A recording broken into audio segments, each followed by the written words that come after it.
Ya, Anda masih bersama kami di seputar Aceh. Pemirsa, Badan Kemakmuran Masjid Al-Mukarramah Dusun Tengku di Lepe, Gampung Mulia, Kota Banda Aceh beserta masyarakat menggelar pengkajian Tauhid, Tasawuf dan Ratib Seribe. Dan acara tersebut berlangsung di halaman Masjid Al-Mukarramah Gampung Mulia, Kota Banda Aceh, Selasa malam. Ribuan masyarakat Gampung Mulia, Kota Banda Aceh larut dalam zikir pada acara pengkajian Tauhid, Tasawuf dan Ratib Seribe yang berlangsung di halaman Masjid Al-Mukarramah Dusun Tengku di Lepu, Gampung Mulia, Kota Banda Aceh.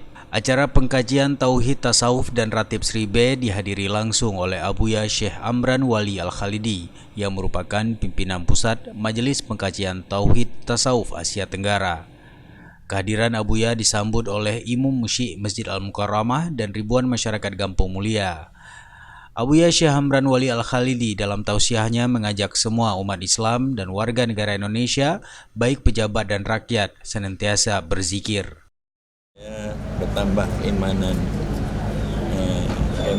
ketakutan kepada Allah, dapat melaksanakan perintahnya, menjauhi larangannya, supaya dapat mencintai Allah, bisa gaul dengan akhlak yang baik, hidup berkasih sayang bersama warga yang ada di Kampung Mulia ini dan lainnya. Pengkajian Tauhid Tasawuf digelar dalam rangka memperingati Maulid Nabi besar Muhammad SAW. Dalam kesempatan tersebut, Ketua MPTT Gampung Mulia, Ilyas, mempersejuk pengurus pengkajian Tauhid Tasawuf dan Ratib Seribe Gampung Mulia. Acara pengkajian Tauhid, Tasawuf dan Ratib Seribe dihadiri Ketua MPTT Indonesia, Ketua MPTT Jakarta, dan Koordinator Ratib Seribe Aceh Tengku Syukri Daud Pango. Dari Banda Aceh, Tim Liputan Aceh TV melaporkan.